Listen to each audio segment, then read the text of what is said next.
The crack of the wagon wheel echoed through the Sierra Nevada foothills like a gunshot, jolting Hannah Miller forward against the wooden frame as her hands instinctively cradled her swollen belly. She knew immediately that this was more than a simple bump in the dusty trail to Columbia, California. The violent tilt of the wagon told her everything she needed to know even before she heard the sickening snap of wood giving way. "Whoa there, easy." Hannah called to her team of oxen, pulling back on the reins with as much strength as her tired arms could muster. The beasts lumbered to a halt, their heavy breathing the only sound besides the creaking of the damaged wagon. As the dust settled around her, Hannah's blue eyes scanned the horizon, searching for any sign of another traveler on this lonely stretch of trail. Nothing but golden hills and scattered oak trees met her gaze. The year was 1852, and the California gold rush was still drawing thousands westward with promises of fortune. Hannah, however, had been traveling in the opposite direction of most. After burying her husband Thomas 3 months prior in a small mining camp near Sacramento, she had decided to make her way to Columbia, where her cousin had established a boarding house. With a baby due any day, Hannah knew she couldn't bring a child into the world alone in a tent among rough miners. "Just perfect," she muttered, awkwardly maneuvering her 9 months pregnant body down from the driver's bench. Her feet hit the ground with more force than intended, sending a jolt of discomfort through her lower back. The baby kicked vigorously in response, as if registering its own complaint about their predicament. Hannah walked around to examine the damage, her calico dress dragging slightly in the dust. The right rear wheel had completely collapsed, its wooden spokes splintered beyond repair. She closed her eyes briefly, fighting back tears of frustration. She was still at least 10 miles from Columbia, alone on a seldom-traveled side trail with no tools and certainly no strength to fix such damage. Just as panic began rising in her chest, the distant sound of hoofbeats broke through her thoughts. Hannah turned toward the noise, shielding her eyes from the afternoon sun. A lone rider approached from the direction she had been heading, the silhouette growing clearer with each passing moment. "Hello there," a deep voice called out before the rider was fully visible. "Looks like you've got yourself some trouble." As the stranger drew closer, Hannah could make out a tall man atop a chestnut quarter horse. He wore a wide-brimmed hat pulled low over his eyes, and his duster coat carried the dust of many trails. He reined his horse to a stop several yards away, seemingly conscious of not startling a woman alone. "Wheels broken," Hannah replied, attempting to keep her voice steady despite her relief at seeing another human being. "Snapped clean through." The rider dismounted in one fluid motion, removing his hat as he approached. His face, partially hidden behind a neatly trimmed beard, bore the weathered look of someone who spent his days under the open sky. His eyes, though, caught Hannah's attention immediately, kind, alert, and a striking shade of green. "Owen Walsh," he introduced himself with a slight bow of his head. "Blacksmith by trade, though I've been trying my hand at prospecting these past months." "Hannah Miller," she replied, unconsciously placing a protective hand over her belly. "I'm headed to Columbia to stay with my cousin." Owen's eyes flicked briefly to her condition, but his expression remained courteous and professional. "Well, Mrs. Miller, it seems the good Lord put me in your path at just the right time. I've fixed more wagon wheels than I can count." He moved toward the broken wheel, crouching down to inspect the damage with practiced eyes. His movements were deliberate and confident, the motions of a man who knew his craft. "This is beyond a simple repair," he announced after a thorough examination. "We'll need to replace it entirely." He stood and dusted off his hands on his worn denims. "Fortunately, I know these hills well. There's a small homestead about 2 miles back where I believe we might find what we need." Hannah's face must have betrayed her concern at this news because Owen quickly added, "Don't you worry, Mrs. Miller, I won't leave you stranded. If you're comfortable with it, I'll ride to the Hendersons' place and see about getting a spare wheel. They're good folks, helped me out of a tight spot once." Hannah hesitated only briefly. In normal circumstances, placing her trust in a stranger would have been unthinkable, but these were hardly normal circumstances. The baby could come any day, perhaps even any hour, and she couldn't very well deliver a child alone on this dusty trail.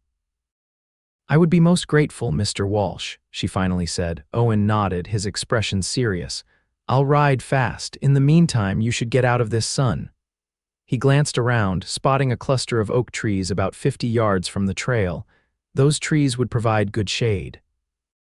"Can you make it there while I'm gone?" "I'm with child, Mr. Walsh, not invalid," Hannah replied with more spirit than she intended.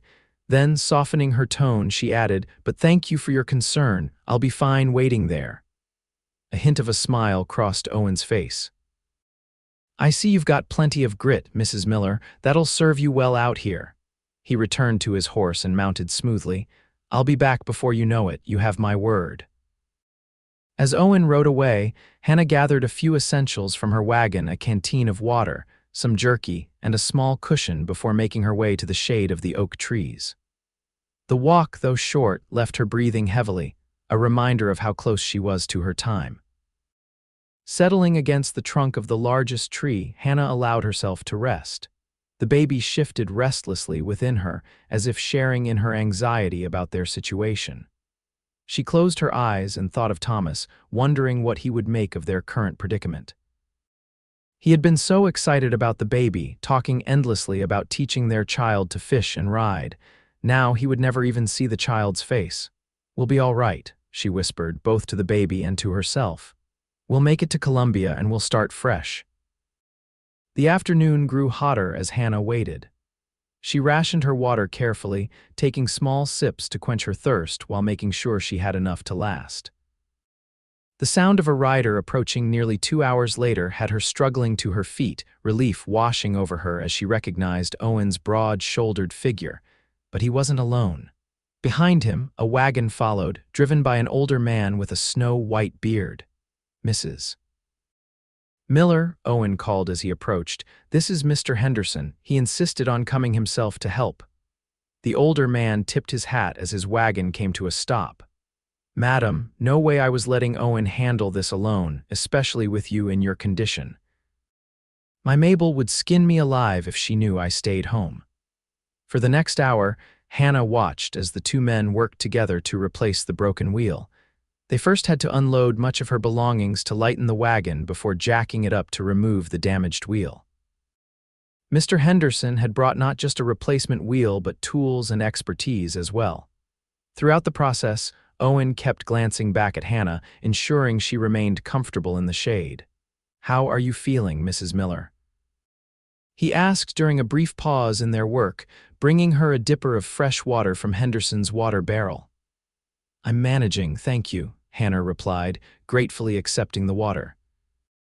Up close, she noticed details about Owen she had missed in her initial distress: a small scar above his right eyebrow, the way the corners of his eyes crinkled when he spoke, hands that were both strong and surprisingly gentle as he passed her the dipper. "You said you're headed to Columbia?" Owen asked, crouching down to her level. "I know the town well. Your cousin's name, if you don't mind my asking?" "Sarah Blackburn. She runs a boarding house on Main Street." Recognition flashed across Owen's face. "Miss Sarah's place, well now, that's quite a coincidence. I stayed there last winter when I was working at Peterson's smithy. Your cousin makes the finest apple pies in the territory." For the first time that day, Hannah felt a genuine smile cross her face. "That sounds like Sarah. She's been writing to me for months, trying to convince me to join her." "And now you are," Owen said, his voice softening. His eyes moved briefly to her wedding band. "Your husband?" "Typhoid," Hannah replied simply. 3 months ago, we were at a mining camp near Sacramento." Owen nodded solemnly. "I'm sorry for your loss, Mrs. Miller." The camps can be merciless places. Before Hannah could respond, Mr. Henderson called Owen back to help with the final adjustments to the wheel. As the men worked, Hannah found herself studying Owen more carefully. There was something comforting in his presence, a steadiness that reminded her of the solid oak trees providing her shade. By late afternoon, the wagon was repaired, her belongings reloaded, and they were ready to continue the journey. Mr. Henderson declined Hannah's offer of payment. Consider it Christian duty, madam. These trails can be unforgiving. We all need help sometimes. After the older man departed for his homestead, Owen approached Hannah once more. Mrs. Miller, if you'd permit me, I'd like to escort you the rest of the way to Columbia. It's not safe for a woman in your condition to travel alone, especially with evening coming on. Hannah should have been more hesitant to accept help from a man she'd just met, but something about Owen Walsh, perhaps his straightforward manner or the respect with which he'd treated her, eased her usual caution. I would appreciate the company, Mr. Walsh, she admitted. Though I wouldn't want to delay your own travels. I was headed to Columbia myself, Owen replied, adjusting his hat. Planning to see about work at the smithy again for the winter months. Prospecting hasn't exactly filled my pockets with gold. As they set off, Owen rode alongside her wagon, occasionally pointing out landmarks or sharing stories about the area. His presence was oddly comforting, and Hannah found herself relaxing despite her physical discomfort as the baby seemed determined to use her ribs for kicking practice. They had traveled perhaps 3 miles when Hannah felt the first pain sharp and insistent, radiating from her back around to her abdomen. She gasped, her hands tightening on the reins. Owen noticed immediately. Mrs. Miller, are you all right? Hannah took a deep breath as the pain subsided. Just a twinge. The baby's been restless today. Owen didn't look convinced, but he nodded and they continued on. 15 minutes later, however, another pain gripped her, stronger than the first. This time, Hannah couldn't suppress a small cry. That's not just a twinge, Owen said firmly, riding closer to the wagon. How often has this been happening? Just today, Hannah admitted, her voice strained. I thought it was from the jolting of the wagon earlier. Owen's expression grew serious. Mrs. Miller, Hannah, I think the baby might be coming. No, Hannah shook her head firmly. No, we're still miles from Columbia. I can't have this baby out here on the trail. Some things don't wait for convenient locations, Owen replied, his tone gentle but brooking no argument. We need to find shelter, and soon.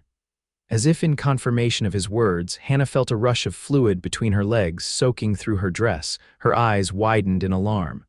My water just broke. Owen acted decisively. There's an old line shack about half a mile ahead, just off the trail.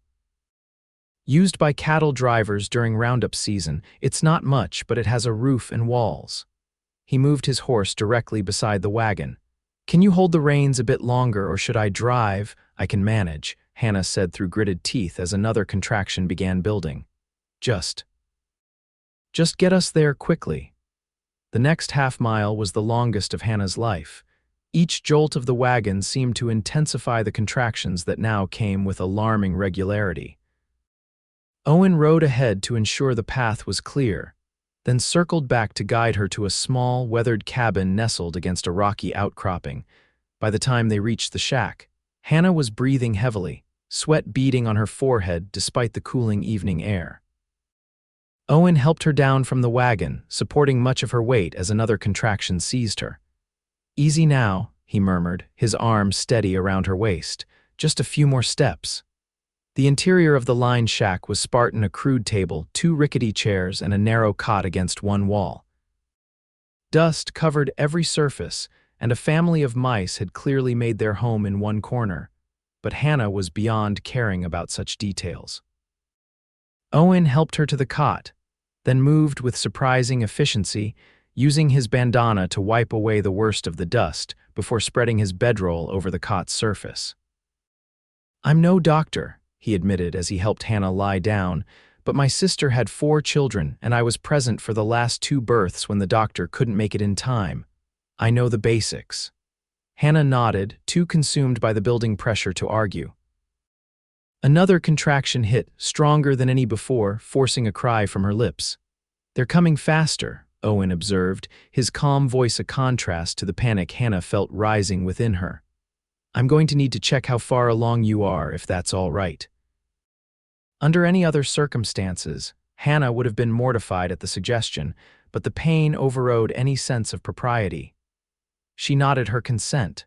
Owen moved with clinical efficiency, preserving her dignity as much as possible while determining the baby's progress. "The baby's coming fast," he announced. "I need to get water boiling and find some clean cloth." The next hour passed in a blur of pain for Hannah. Owen moved between tending a small fire in the hearth, boiling water in a pot he'd retrieved from her wagon, and returning to her side to offer encouragement. His hands were steady, his voice reassuring as he guided her through each contraction. "You're doing wonderfully, Hannah," he said, using her first name without either of them noticing the shift to familiarity. "The baby's almost here, I can see the head." Hannah bore down with the next contraction, a primal scream tearing from her throat as she pushed with all her might. The burning sensation intensified, then suddenly released as the baby's head emerged. "One more push," Owen encouraged, his hands ready. "One more and your baby will be here." Gathering her remaining strength, Hannah pushed again, feeling the incredible sensation of the baby slipping from her body. A moment of silence was followed by the most beautiful sound Hannah had ever heard, the indignant wail of her newborn child. "You have a son," Owen announced, his voice thick with emotion. "A healthy baby boy." Tears streamed down Hannah's face as Owen quickly wiped the baby clean with water from the boiled pot and a strip of cloth from one of his own shirts.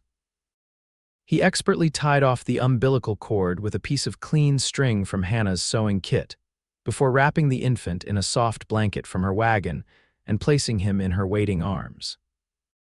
"Hello, little one," Hannah whispered, studying the perfect features of her son's face, Thomas's nose, her chin. The baby's cries quieted as he nestled against her chest, his tiny hand flexing against the blanket. Owen busied himself with the afterbirth and cleaning up as best he could, giving Hannah a moment of privacy with her child. When he returned to her side, his expression was soft with wonder. "He's perfect," Owen said, gently touching the baby's tiny fist with one finger. "Have you thought of a name?" Hannah studied her son's face. "Thomas, after his father, Thomas James Miller, a fine name," Owen nodded. Little Thomas chose quite the dramatic entrance to the world. Despite her exhaustion, Hannah laughed softly. He certainly didn't want to wait for Columbia. As night fell, Owen maintained the fire, brought food and water for Hannah, and even demonstrated a surprising knowledge of swaddling techniques when Thomas became fussy. "Like I said, 4 nephews," he explained with a small smile when Hannah commented on his skill. "My sister made sure I knew how to help." They talked through the night, Hannah drifting in and out of sleep while Owen kept watch over both mother and child. He told her of his life before coming west, growing up in Pennsylvania, learning blacksmithing from his father, heading to California after hearing tales of gold that would make a man rich overnight. "The gold didn't exactly jump into my pan," he admitted with a self-deprecating smile. "But I found I didn't mind. There's something about this country, the openness of it, the freedom. Even without striking it rich, I've never regretted coming." Hannah shared her own story in return, meeting Thomas at a church social back in Ohio, their decision to seek fortune in the gold fields, the hard reality of life in the mining camps, and finally, the illness that took her husband. "I wrote to Sarah as soon as Thomas fell ill," Hannah explained, adjusting baby Thomas against her shoulder. "She responded immediately, insisting I come to her in Columbia once it was over." Owen's eyes reflected the firelight as he regarded her thoughtfully. "Your cousin sounds like a good woman."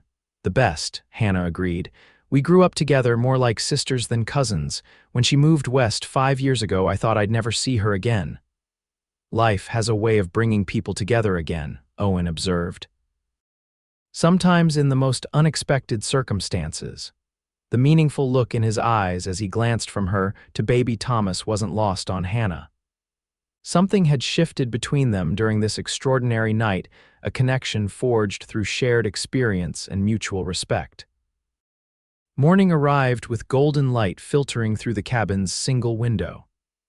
Hannah awakened to find Owen dozed off in a chair beside the cot, his hat tipped over his eyes, one hand still resting protectively near the edge of the cot where she and Thomas slept. She studied him in the morning light, the strength evident even in repose, the gentleness she had witnessed throughout the night. the quiet dignity with which he had handled a situation most men would have fled from. Something stirred within her that she hadn't expected to feel again after Thomas's death. As if sensing her gaze, Owen stirred, pushing his hat back and blinking away sleep. His eyes immediately sought Hannah and the baby. "How are you feeling this morning?" he asked, his voice rough with sleep. "Sore," Hannah admitted with a small smile, "but better than I expected. Thanks to you." Owen shook his head. "You did all the hard work, I just happened to be there." "No," Hannah said firmly, "you didn't happen to be there. You chose to help when many would have wished me well and continued on their way." She paused, meeting his eyes directly. "I owe you my gratitude and my son's life." A flush crept up Owen's neck at her words. "Anyone would have done the same." "We both know that's not true," Hannah replied softly. Their gazes held for a long moment before Owen cleared his throat. "We should probably get you and young Thomas to Columbia today. Your cousin must be worried, and you'll be more comfortable in a proper bed." Hannah nodded, though part of her was reluctant to end this strange interlude. "How far do you think we are?" "About 7 miles, Owen estimated.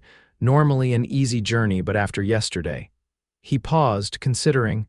"I think we should take it slow, stop if you need rest." "I'm stronger than I look," Hannah assured him, though she winced slightly as she shifted on the cot. "I have no doubt of that," Owen replied with a hint of a smile, "but there's no shame in pacing yourself after what you've been through." They prepared to depart with efficient teamwork, Owen bringing the wagon closer to the cabin door while Hannah fed and changed baby Thomas.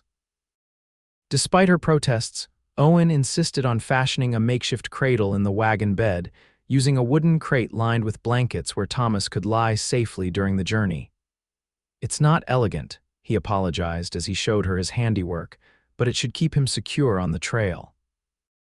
Hannah was touched by his thoughtfulness. "It's perfect." The journey to Columbia proceeded slowly, with frequent stops for Hannah to tend to Thomas.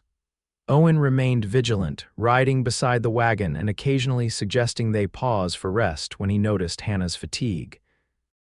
As they crested a hill in the early afternoon, the town of Columbia came into view in the valley below a bustling settlement of wooden buildings, canvas tents, and the constant movement of miners, merchants, and townspeople. "There it is," Owen said, pulling his horse alongside the wagon. "Your new home." Hannah studied the town with mixed emotions: relief at reaching their destination, apprehension about the new life awaiting her, and an unexpected sadness that her time with Owen would soon end. "It looks bigger than I expected," she commented. "About 3,000 souls now," Owen confirmed. "It's grown considerably in the past year. Good mining in the surrounding hills." They descended into the valley, the wagon drawing curious glances as they entered the main street. Columbia was alive with activity: miners covered in dirt from a day's work, well-dressed merchants conducting business, ladies in calico dresses shopping for supplies, and children darting between buildings in games of tag. "Sarah's boarding house is this way," Owen directed, guiding them down the bustling main street toward a well-maintained 2-story building with a small sign reading "Blackburn Boarding House" hanging above the door. Before they had even brought the wagon to a complete stop, the front door burst open and a woman with Hannah's same golden hair rushed out. "Hannah, oh my goodness, Hannah," Sarah Blackburn cried, hurrying down the steps. She stopped short when she saw the bundle in Hannah's arms, her eyes widening. "Is that your grandnephew?" Hannah confirmed with a tired smile. "Born yesterday on the trail. This is Thomas James Miller." Sarah's hands flew to her mouth. "Yesterday on the trail." Her gaze shifted to Owen, questions evident in her expression. "Sarah, this is Mr. Owen Walsh," Hannah introduced. "He saved us both. My wagon broke down, and he not only fixed it but stayed with me when the baby decided he couldn't wait for Columbia." Sarah's expression softened as she looked at Owen with new appreciation. "Mr. Walsh, it seems we owe you a tremendous debt." Owen removed his hat, looking uncomfortable with the praise. "No debt, madam. I was just doing what needed doing." "Nonsense," Sarah declared firmly. "You delivered my grandnephew safely into this world. That deserves more than a simple thank you." She gestured toward the house. "Please come inside. You both need rest and a proper meal."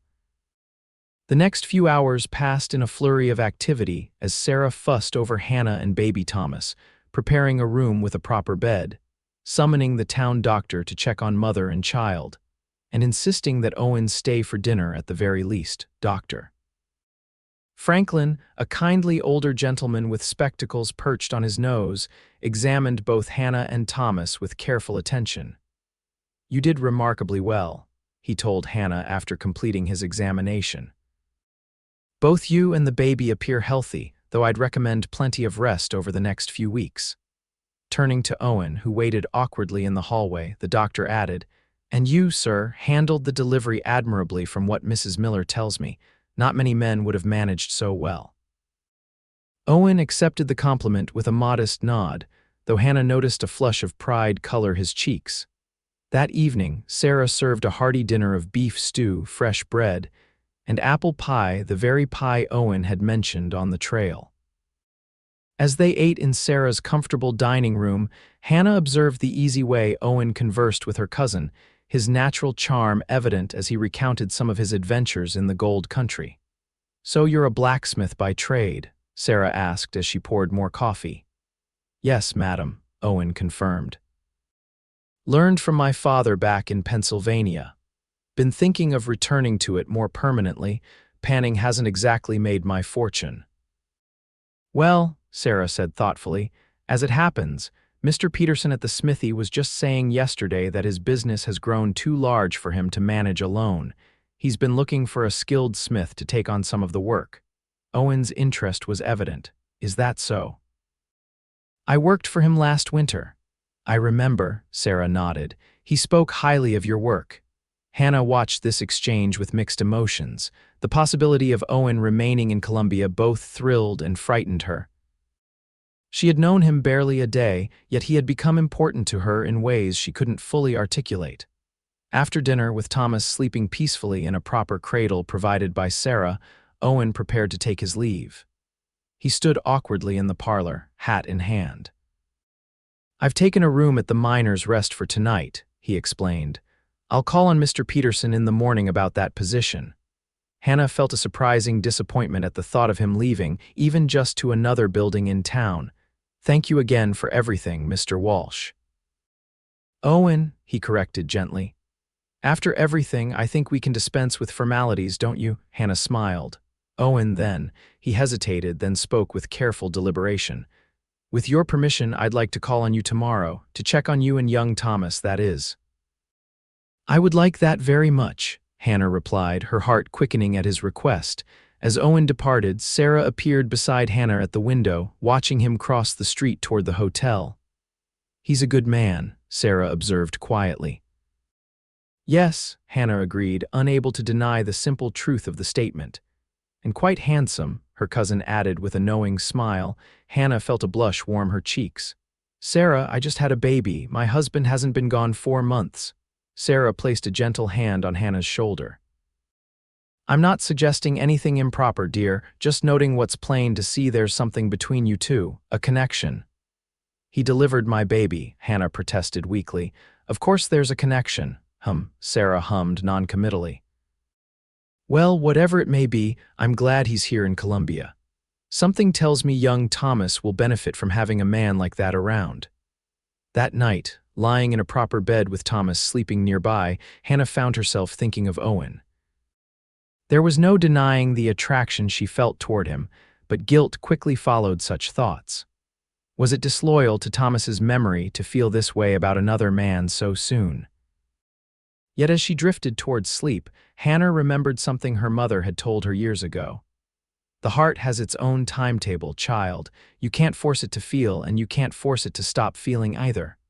Over the next week, Owen became a regular visitor at the boarding house. He secured the position at Peterson's smithy and threw himself into the work with enthusiasm, but always found time to visit Hannah and baby Thomas each evening. These visits soon became the highlight of Hannah's days. Owen would arrive after washing away the day's soot and sweat, always bringing some small token, a carved wooden rattle for Thomas, fresh wildflowers for Hannah, or a piece of hard candy from the mercantile. During these visits, they talked for hours, getting to know each other beyond the extraordinary circumstances of their meeting.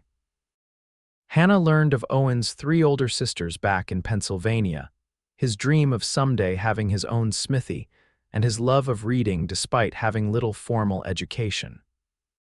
In turn, she shared stories of her childhood in Ohio, her passion for quilting, and her hopes of eventually opening a small dressmaking shop once Thomas was older. "You have skilled hands," Owen observed one evening as he watched her sewing a tiny shirt for Thomas. "Peterson says the same is true in smithing. You either have the touch or you don't. My mother taught me," Hannah explained, her needle flashing in the lamplight. "She said a woman who can sew will never go hungry." "Wise woman," Owen nodded. "My father said similar about blacksmithing. People will always need metal worked, whether times are good or bad." As October gave way to November, Hannah gradually assumed responsibilities at the boarding house, helping Sarah with cooking and cleaning once she'd regained her strength. Thomas grew rapidly, his curious eyes taking in the world around him, his tiny fists often reaching for Owen's beard when the blacksmith held him. The first time Owen had asked to hold the baby, Hannah had placed Thomas in his arms with only minor trepidation. The sight of her son cradled against Owen's broad chest, the blacksmith's strong hands so gentle with the tiny infant, had stirred something profound within her. "He has your eyes," Owen had observed, studying the baby's face with open admiration. "And his father's chin," Hannah had added softly, watching for Owen's reaction. Owen had simply nodded, no discomfort or jealousy evident in his expression. "He's a handsome boy, he'll make you proud." By mid-November, Hannah noticed a shift in Owen's visits. He seemed more nervous, often bringing gifts for Thomas, but also small tokens specifically for her: a ribbon for her hair, a journal bound in soft leather, once even a silver thimble that must have cost him a week's wages. "You shouldn't spend your money on such things," Hannah protested when he presented the thimble. "Why not?" Owen countered. "It brings me joy to give you things that might make you smile." The simple honesty of his statement had left Hannah momentarily speechless. On a crisp Sunday in late November, Owen invited Hannah and Thomas to join him for a picnic by the creek that ran along the edge of town. Sarah, with a knowing smile, offered to watch Thomas. "He'll be fine for a few hours," her cousin insisted. "You haven't had a moment to yourself since he was born. Go enjoy the afternoon." Though reluctant to leave Thomas, Hannah agreed. It was the first time she and Owen would be alone together since those extraordinary hours in the lined shack. Owen arrived at noon, driving a small buggy borrowed from Peterson. He helped Hannah up to the seat, his hand lingering on hers perhaps a moment longer than necessary before climbing up beside her. The creek was beautiful in its autumn glory, the surrounding trees adorned in gold and crimson. Owen spread a blanket on a grassy spot overlooking the water and unpacked a picnic basket containing cold chicken, cornbread, and more of Sarah's famous apple pie. As they ate, conversation flowed easily between them, though Hannah sensed an underlying tension in Owen's manner, a nervous energy she hadn't noticed before. "Is everything all right?" she finally asked as they finished their meal. "You seem preoccupied today." Owen looked at her for a long moment, then took a deep breath. "Hannah, there's something I need to say to you." Her heart began beating faster at his serious tone. "What is it?" "These past weeks have been the happiest of my life," he began, his voice steady despite the emotion evident in his eyes. "Getting to know you and Thomas, being welcomed into your lives, it's more than I ever expected to find when I came west looking for gold." Hannah remained silent, sensing there was more he needed to say. "I know it hasn't been long since we met," Owen continued. "I know your husband's memory is still fresh and you've been through tremendous changes. I would never wish to rush you or disrespect what you had with him." He reached across the blanket, tentatively taking her hand in his. "But I find myself thinking of you constantly, of both of you, and I wanted you to know that my feelings for you have grown into something much deeper than friendship." Hannah felt tears welling in her eyes, but they weren't tears of sadness. "Owen, you don't need to say anything now," he assured her quickly. I understand if you need time or if you don't feel the same way. I just couldn't keep it to myself any longer." Hannah looked down at their joined hands at the contrast between his work-roughened fingers and her smaller ones. "I've been struggling with these feelings too," she admitted softly, "wondering if it's too soon, if I'm somehow being disloyal to Thomas's memory." Owen waited patiently as she gathered her thoughts.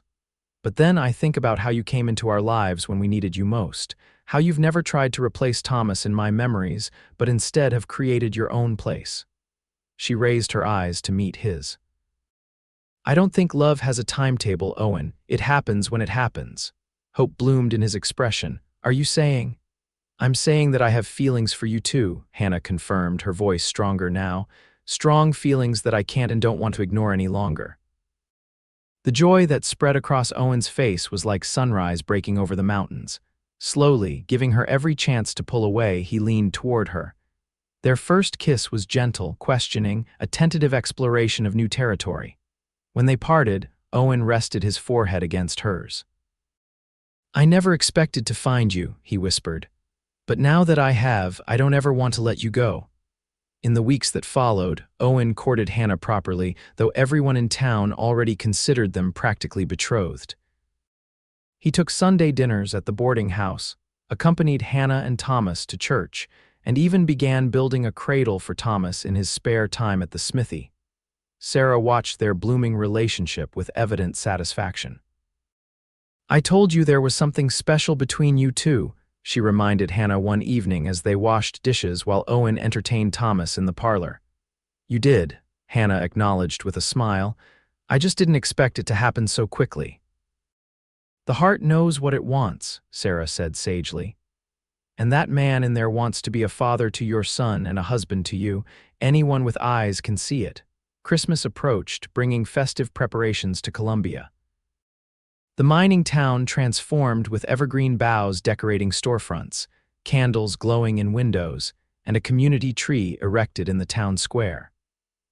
Owen worked long hours at the smithy, filling holiday orders for everything from decorative fireplace pokers to children's toys. On Christmas Eve, Hannah, Sarah, and baby Thomas attended the community celebration in the town square. Lanterns illuminated the gathering as townspeople sang carols around the decorated tree. Hannah searched the crowd for Owen, who had promised to meet them after finishing a last-minute order at the smithy. She spotted him hurrying toward them, his face flushed from either the cold or exertion. He wore his best coat, his hair neatly combed, and carried something wrapped in brown paper under his arm. "Sorry I'm late," he apologized, kissing Hannah's cheek before tickling Thomas under his chin. The baby, now nearly 2 months old, gurgled happily at the familiar face. "We just started singing," Hannah assured him. "You haven't missed much." Throughout the caroling, Owen seemed distracted, frequently checking his pocket as if ensuring something was still there. When the singing concluded and people began dispersing toward their homes for family celebrations, Owen touched Hannah's elbow. "Would you walk with me a moment?" he asked quietly. "There's something I want to show you." Sarah immediately offered to take Thomas. "I'll get him settled at home." "Take your time." With a grateful nod to Sarah, Owen led Hannah away from the dispersing crowd toward the church at the edge of the square. The small white building was illuminated by candlelight from within, its windows glowing warmly against the darkening evening. "I spoke with Reverend Matthews earlier today," Owen explained as they approached the church steps. "He said we could have a moment of privacy here." Curious, Hannah allowed him to lead her inside. The church was empty but beautifully decorated for Christmas, with evergreen boughs lining the pews and candles flickering on the altar. The scent of pine and beeswax filled the air. In the center aisle, Owen turned to face her, taking both her hands in his. In the candlelight, his expression was both solemn and joyful. "Hannah," he began, his voice steady despite the emotion evident in his eyes, "when I found you on that trail 3 months ago, I thought I was simply helping a stranger in need. I had no idea that moment would change my life forever." Hannah's heart began to race as she realized what was happening. "Watching you bring Thomas into the world showed me a strength and courage I'd never witnessed before," Owen continued. Getting to know you these past months has only deepened my admiration and my love for you." He released one of her hands to reach into his pocket, withdrawing a small velvet pouch. From it, he produced a simple gold band. "I know it hasn't been very long," he acknowledged, "and I would understand if you feel it's too soon, but I love you, Hannah. I love Thomas as if he were my own son. And nothing would make me prouder than to be your husband and his father." Sinking to one knee on the church's wooden floor, Owen looked up at her with all the love in his heart evident in his expression. "Hannah Miller, will you do me the extraordinary honor of becoming my wife?" Tears filled Hannah's eyes as joy welled up within her. "Yes," she whispered, then louder, "Yes, Owen, I will marry you." Owen slid the ring onto her finger with slightly trembling hands before rising to his feet and gathering her into his arms. Their kiss was tender yet passionate, a promise of the life they would build together. When they finally separated, Owen remembered the package he had set aside. "I have a Christmas gift for you, for both of you, really." Hannah unwrapped the brown paper to reveal a beautifully crafted picture frame of twisted iron, elegant in its simplicity. Within it was a charcoal sketch of Hannah holding baby Thomas, rendered with surprising skill. "It's beautiful," Hannah breathed, tracing the image with her fingertip. "I didn't know you could draw." "Peterson's daughter did the actual drawing from my description," Owen admitted, "but I made the frame. I thought someday we might have a family portrait to put in it, the three of us." Hannah's heart swelled with love for this man who had entered her life so unexpectedly, yet had become essential to her happiness. "I think that's a wonderful idea." They were married on New Year's Day, 1853, in the same church where Owen had proposed. The ceremony was simple but joyous, with Sarah standing as Hannah's witness and Peterson serving as Owen's. Baby Thomas, dressed in a christening gown Hannah had sewn herself, watched the proceedings from Sarah's arms, occasionally cooing as if adding his approval. Hannah wore a dove-gray dress with lace collar that she'd worked on secretly in the evenings, while Owen proudly wore a new suit purchased with his savings. When Reverend Matthews pronounced them husband and wife, Owen's kiss was both tender and possessive, a promise of the life they would build together. The boarding house hosted a small reception afterward, with townsfolk stopping by to offer congratulations and share in Sarah's wedding feast. As evening fell, Owen led his new family to a small cabin on the edge of town that he'd been quietly preparing for weeks. Peterson owned it but wasn't using it, he explained as he carried Hannah over the threshold, Thomas cradled in her arms. "I've been fixing it up whenever I could steal a few hours. It's not much yet, but it's perfect," Hannah interrupted, taking in the simple but clean interior. A fire crackled in the hearth. Furniture crafted by Owen's own hands filled the main room, and in the corner stood the cradle he had made for Thomas. Their first night as a family was spent in quiet contentment, Thomas sleeping peacefully in his new cradle while Owen and Hannah spoke softly of their hopes for the future. As they lay together in their marriage bed, Hannah marveled at the journey that had brought them to this moment. "If my wagon hadn't broken that day," she whispered against Owen's chest, "we might never have met." Owen's arms tightened around her. "I believe we would have found each other somehow," he replied. "Some things are meant to be." Spring arrived in Columbia with wildflowers carpeting the surrounding hills and the promise of new beginnings. Owen's work at the smithy had expanded to include specialized mining equipment that commanded premium prices, while Hannah had begun taking in sewing work from the wealthier ladies in town. Thomas, now 5 months old, was a cheerful baby who clearly adored his stepfather. Owen spent every free moment with the boy, already planning fishing trips and pony rides for when he was older. One evening in early April, as they sat on the porch of their cabin watching the sunset, Owen broached a subject they discussed only in general terms before. "I've been thinking," he began, his arm around Hannah's shoulders. "Peterson has offered to sell me a stake in the smithy. With the money I've saved and a small loan from the bank, I could become a partner instead of just an employee." Hannah turned to look at him, noting the excitement in his eyes. "That sounds like a wonderful opportunity. It would mean putting down permanent roots here," Owen continued. Building our future in Colombia. Is that what you want? Hannah asked. No more dreams of striking gold, Owen smiled, pulling her closer. I already found my gold the day I came across a broken wagon and a very determined mother-to-be. He glanced through the open door where Thomas played on a blanket. Nothing in any mine could be more valuable than what I have right here. Hannah rested her head against his shoulder, contentment washing over her. Then Colombia it is. There's more, Owen added after a moment. If business continues to grow as it has been, we might consider a bigger house in another year or so, perhaps something with an extra room or two. Hannah caught his meaning immediately. Extra rooms? Owen's smile turned slightly bashful. For the brothers or sisters Thomas might have someday. If you'd want that too, of course. I would like that very much, Hannah replied, her heart full at the thought of expanding their family. Though perhaps we should wait until Thomas is walking before we think about adding another little Walsh to the household. Owen laughed, the sound rich with happiness. Agreed, though in the meantime we can certainly enjoy the practice. Hannah swatted his arm playfully, though she couldn't hide her smile. Owen Walsh, what would Reverend Matthews say? That I'm a very blessed man who should thank the Lord daily for his good fortune, Owen replied, suddenly serious as he gazed into her eyes. And I do, Hannah, every single day. 5 years passed, bringing both joy and challenges to the Walsh family.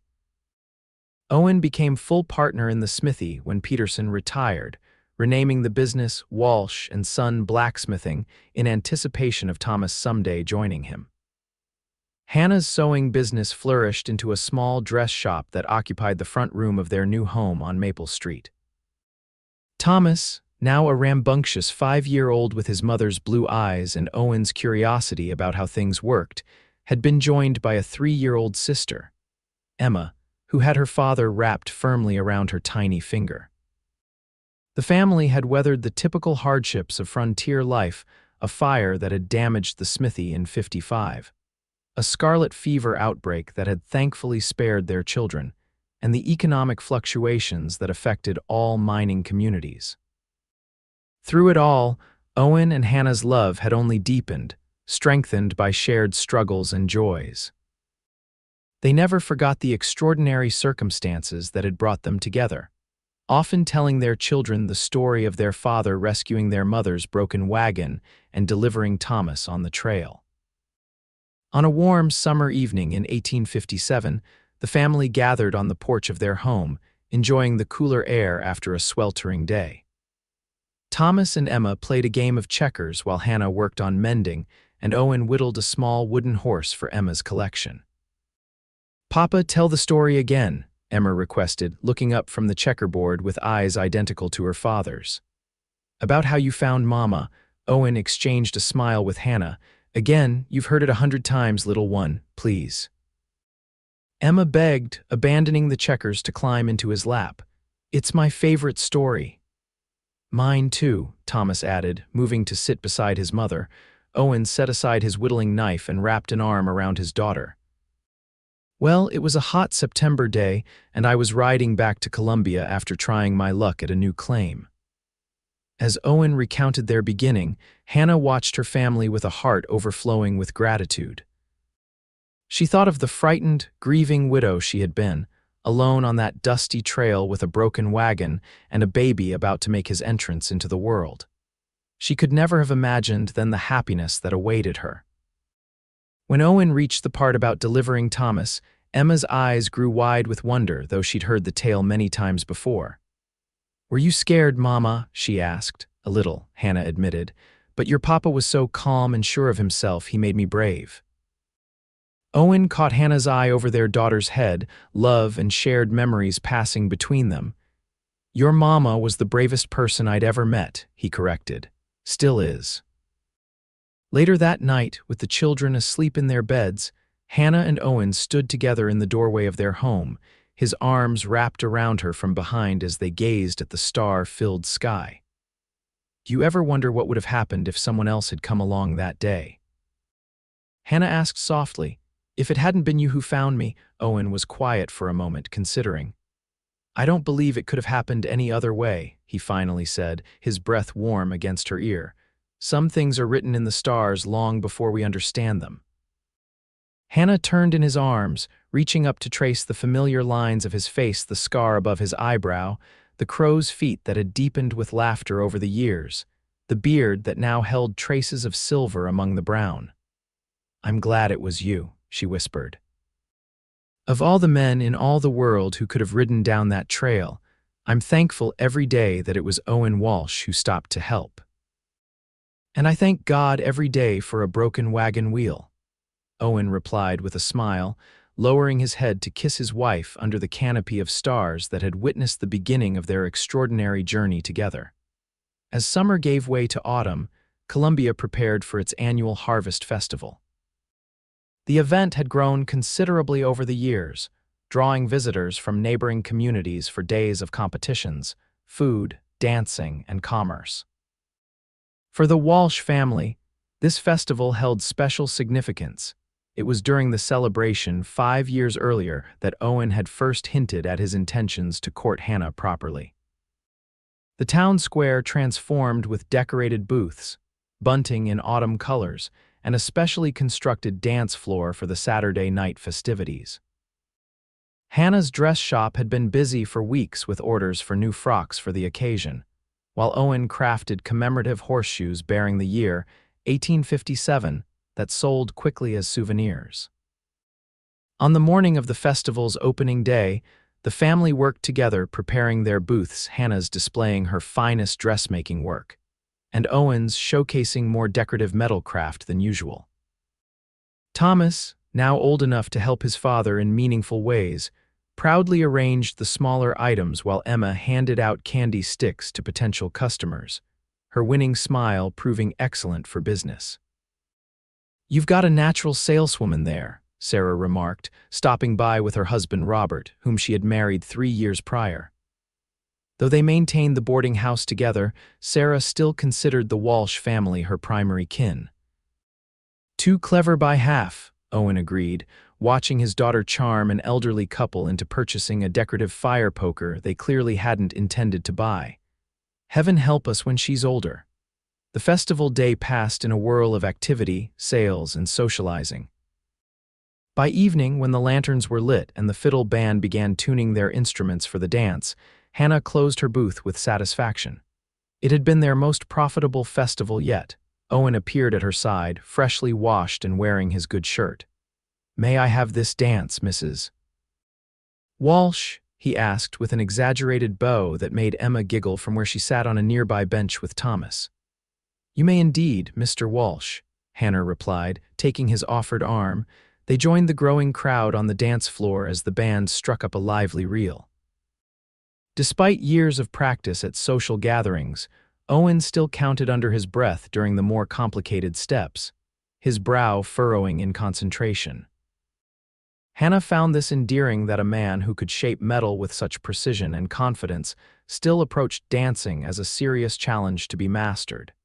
As the evening progressed, they alternated between dancing together and taking turns with the children. Emma perched on Owen's boots as he waltzed her around the floor, while Thomas, trying hard to be grown up, carefully led his mother through a simple two-step. During a break in the music, Owen fetched cups of punch for the family. They found a quiet spot at the edge of the celebration where they could rest and observe the festivities. "I remember our first harvest festival," Hannah mused, watching the dancers. "You were so nervous asking me to dance," Owen chuckled. "I was terrified you'd say no. Thomas wasn't even 3 months old, and I wasn't sure if you were ready for such things." "I wasn't sure either," Hannah admitted, "but when you asked, I suddenly realized how much I wanted to say yes."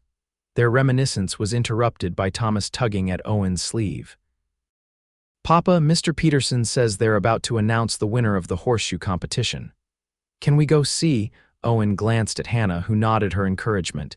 "You two go ahead. Emma and I will wait here."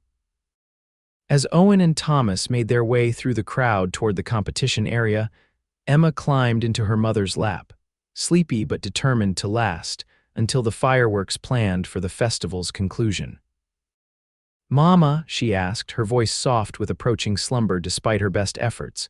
Do you love Papa more than anything? Hannah smoothed her daughter's dark hair so like Owen's. I love Papa very much, and I love you and Thomas very much too. Emma considered this. But if you hadn't met Papa, I wouldn't be here. The simple observation, so profound from a 3-year-old's lips, caught Hannah by surprise. That's true, sweetheart. You are here because Papa and I found each other and fell in love. I'm glad your wagon broke, Emma declared with the straightforward logic of childhood before nestling deeper against Hannah's shoulder. Hannah smiled, holding her daughter close. So am I, little one, so am I. Owen and Thomas returned triumphant, Thomas clutching a blue ribbon for second place in the junior horseshoe competition. His face glowed with pride as he showed it to his mother and sister. He's a natural, Owen declared, ruffling his stepson's hair. Better aim than half the grown men competing. As night deepened, the crowd gathered at the edge of town where the fireworks would be visible over the valley. The Walsh family found a perfect viewing spot on a small rise, spreading a blanket where they could sit together.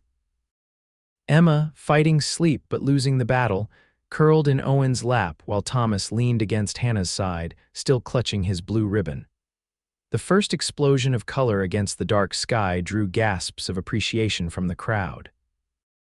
As red, gold, and green sparks illuminated the night, Owen's arm slid around Hannah's waist, pulling her closer. Happy? He asked softly, his lips close to her ear to be heard over the noise. Hannah looked at her family, her son watching the sky with wonder, her daughter sleeping peacefully in her father's strong arms, and the husband who had saved her in more ways than one. Completely, she answered, leaning into his embrace. The fireworks continued, reflecting in their upturned faces and in the windows of Columbia's buildings. Hannah thought about Emma's observation that without meeting Owen, she wouldn't exist. The simple truth of it struck Hannah anew.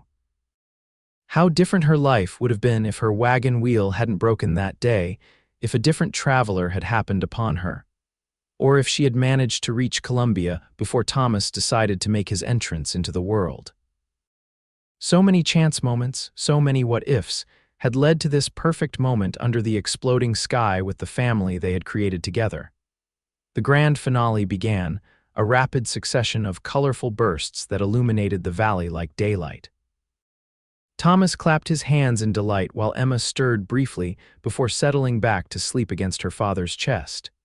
When the last echoes faded and the crowd began dispersing toward their homes, Owen and Hannah gathered their sleepy children and belongings.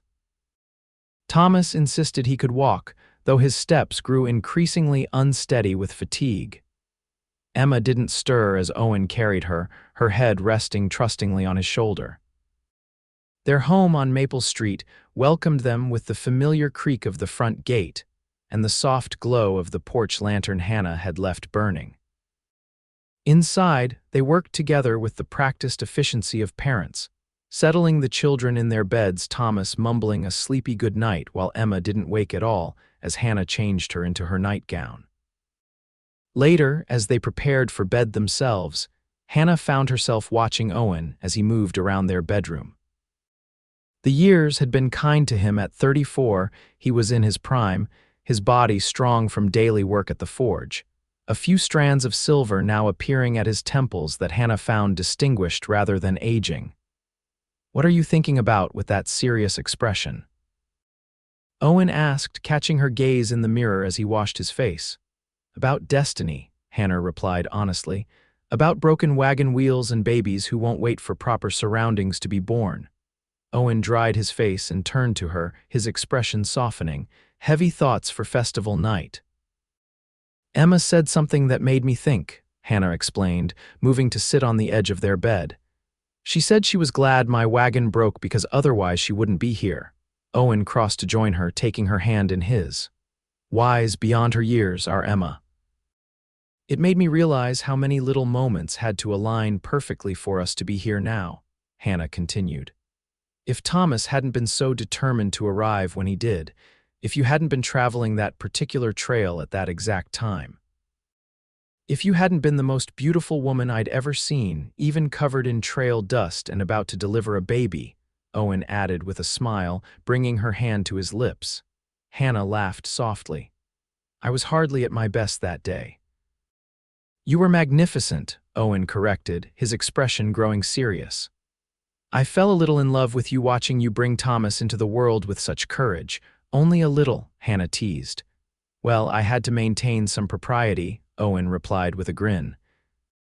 You were a newly widowed woman, after all. It wouldn't have been gentlemanly to declare my undying love while delivering your baby. Hannah leaned against his solid shoulder, contentment washing over her. When did you know for certain that you loved me, I mean? Owen considered the question thoughtfully. I think I knew for sure the first time you let me hold Thomas, the trust in your eyes when you placed him in my arms. He paused, emotion evident in his voice. No one had ever looked at me that way before, like I was worthy of something so precious. He turned to look at her, his green eyes soft in the lamplight. What about you? When did you know? The night of the town Christmas celebration, Hannah answered without hesitation. When you showed me the picture frame you'd made and talked about having a family portrait someday. I realized then that I was already imagining that future with you. Owen brushed a strand of hair from her face, his touch tender. And now here we are, 5 years later. Here we are, Hannah echoed, leaning into his caress. With our children sleeping peacefully down the hall and a whole lifetime ahead of us. Owen's kiss was gentle at first, then deepened with the familiar passion that still sparked between them.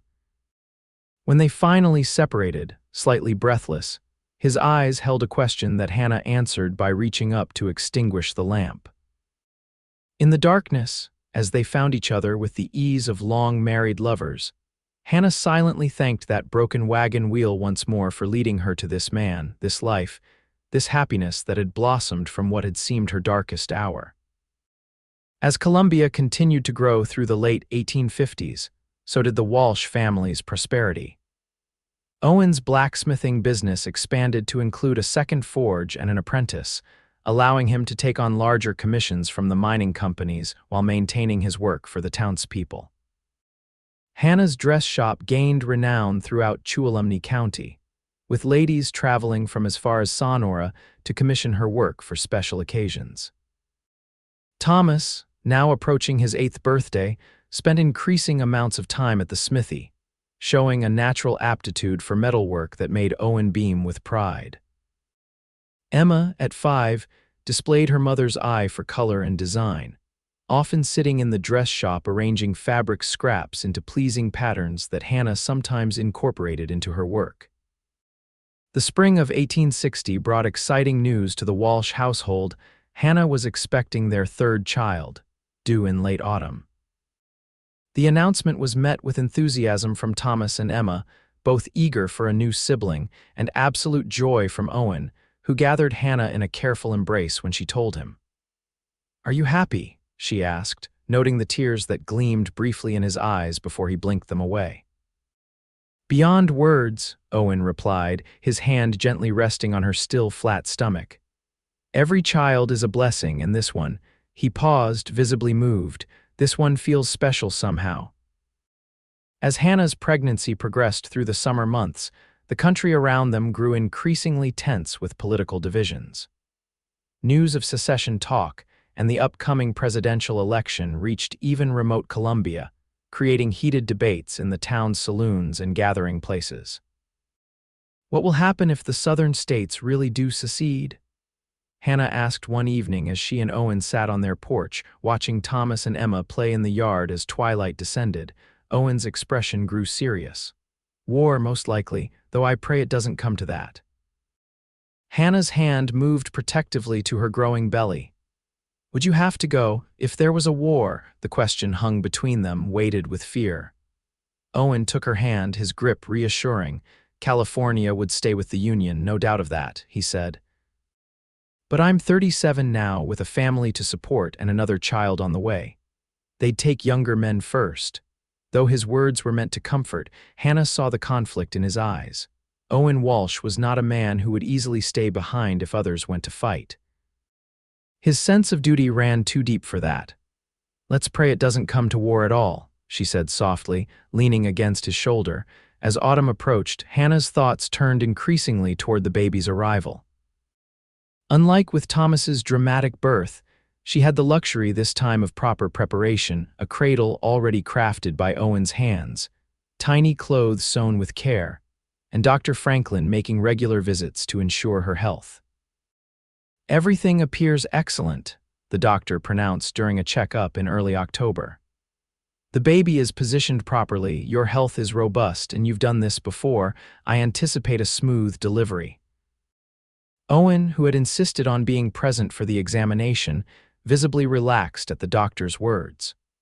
Though he'd never admitted it aloud, Hannah knew he harbored anxiety about this birth, perhaps because of the circumstances under which he'd delivered Thomas.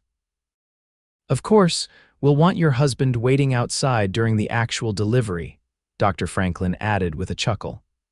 "That's one area where medical practice differs from emergency situations on the trail." To everyone's surprise, Owen straightened his shoulders and replied firmly, "With all due respect, doctor, I delivered my son during a thunderstorm in a line shack with no assistance. I intend to be by my wife's side when this child arrives, doctor." Franklin blinked in astonishment, unused to being challenged on this matter. "Mr. Walsh, I understand your sentiment, but it's simply not done. Childbirth is women's business." "Not in this family," Owen countered, his tone respectful but unyielding. "I've seen the miracle of birth firsthand. I won't be excluded from my own child's arrival into the world." Hannah reached for Owen's hand, touched beyond words by his determination. "Dr. Franklin, I want my husband with me. He was a great comfort during Thomas's birth, and I'd like him present for this one as well." The doctor looked between them, then sighed in resignation.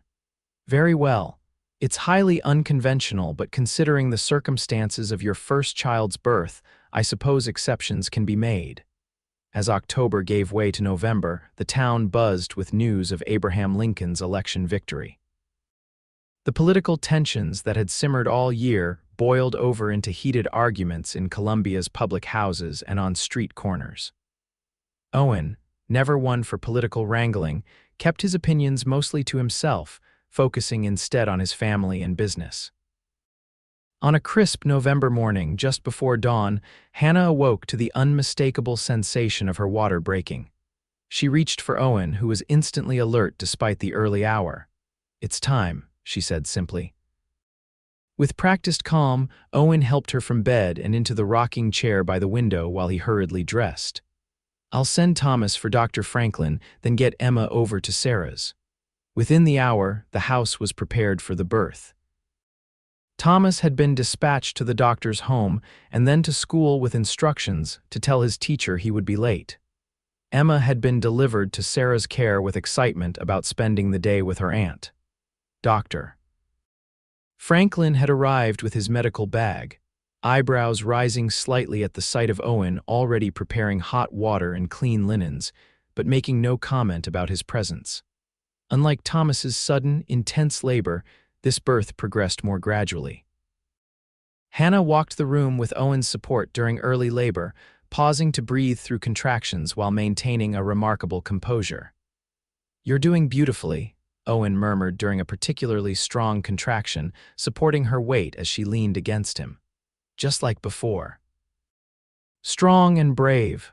Dr. Franklin, watching their interaction with increasing interest, adjusted his initial skepticism about Owen's presence. "You two have done this before, I see," he observed dryly. "Not quite like this," Hannah managed between breaths. "Last time we had considerably fewer comforts." As midday approached, the labor intensified. Hannah settled on the bed, gripping Owen's hand through increasingly powerful contractions. Dr. Franklin checked her progress regularly, pronouncing everything proceeding normally. "Not much longer now," he assured them after one examination. "The baby is positioned perfectly."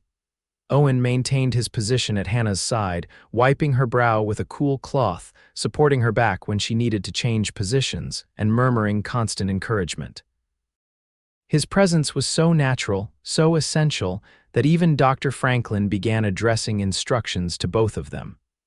The moment of birth, when it came, was no less miraculous for being their third child. Hannah gave a final tremendous push, Owen supporting her shoulders, and their baby slipped into the world with a lusty cry that brought immediate tears to both parents' eyes. "A boy," Dr. Franklin announced, lifting the red-faced, squalling infant for them to see. "A fine, healthy son." Owen cut the cord at the doctor's direction, his hands steady despite the emotion evident on his face. When the baby was cleaned and swaddled, Dr. Franklin placed him in Hannah's waiting arms. "He's perfect," she whispered, studying the tiny features, a shock of dark hair like Owen's, her own chin, and a perfectly formed little mouth currently working up to another cry. "Absolutely perfect," Owen agreed, his voice rough with emotion as he gently touched their son's cheek with one finger. The baby turned toward the touch, his cries subsiding momentarily as he seemed to study this new presence. "Have you decided on a name?" Dr. Franklin asked as he busied himself with the afterbirth. Hannah looked to Owen, who nodded, encouraging her to announce the name they'd chosen. "James Owen Walsh," she said, "after Owen's father." "A fine name," the doctor approved. "Congratulations to you both. I must say, Mr. Walsh, your presence was considerably more helpful than most fathers would have been. Perhaps there's something to this new approach after all." After the doctor departed, promising to return the following day to check on mother and baby, Owen and Hannah had a quiet moment alone with their newborn son. James had nursed successfully and now slept peacefully in Hannah's arms while Owen sat beside them on the bed, his arm around his wife's shoulders. "Thank you," Hannah said softly, leaning her head against him, "for insisting on being here, for always being here." Owen pressed a kiss to her temple. "There's nowhere else I would rather be. Not now, not ever." Later that afternoon, Thomas and Emma were brought home to meet their new brother. Thomas approached the baby with serious curiosity, studying James with the analytical gaze that served him well at the smithy. "He's smaller than I expected," he finally declared. "But his hands look strong. I think he'll be good at blacksmithing too." Emma was less reserved, climbing immediately onto the bed beside her mother and reaching to touch the baby's tiny fingers. "He's beautiful, Mama," she pronounced with the authority of her 5 years. "I'm going to teach him everything he needs to know," Owen laughed, lifting Emma into his arms. "I'm sure you will, Princess, but first we need to let him and your mama rest. They've had a very busy day." As the nation moved inexorably towards civil war in the months following James's birth, the Walsh family created their own peaceful sanctuary within their home. Owen's fears about being called to service were alleviated when California's main contribution to the Union cause was determined to be gold rather than men. Though he did join a local militia formed to protect the mining operations from any Confederate sympathizers who might attempt sabotage. Thomas, now 8, took his role as eldest sibling seriously, proudly walking Emma to her first day of school and peering into James's cradle each morning to ensure his baby brother had made it safely through the night. Emma, at 5, appointed herself James's primary entertainer, singing songs and creating elaborate stories that she insisted the infant appreciated, despite his obvious inability to understand them. As spring blossomed in 1861, bringing news of Fort Sumter and the official beginning of the war, Hannah found herself more grateful than ever for the life she and Owen had built together. While the country tore itself apart, their family grew stronger and more united with each passing day. One evening, as they sat together on their porch watching Thomas teach Emma how to whittle under Owen's careful supervision, while James slept in Hannah's arms, she was struck by how far they had come from that dusty trail where they'd first met. "What are you thinking about?" Owen asked, noticing her contemplative expression. "About journeys," Hannah replied softly. "About how some paths look like detours but turn out to be the road we were meant to take all along." Owen's hand found hers, their fingers intertwining with the easy familiarity of long-held love. "I'd say we found the right road, wouldn't you?" Hannah looked at their children, Thomas concentrating on showing Emma how to hold the whittling knife safely, James's peaceful face as he dreamed baby dreams, and then at the man beside her, whose love had given her a second chance at happiness when she'd thought all hope was lost. Yes, she answered, squeezing his hand. We definitely found the right road.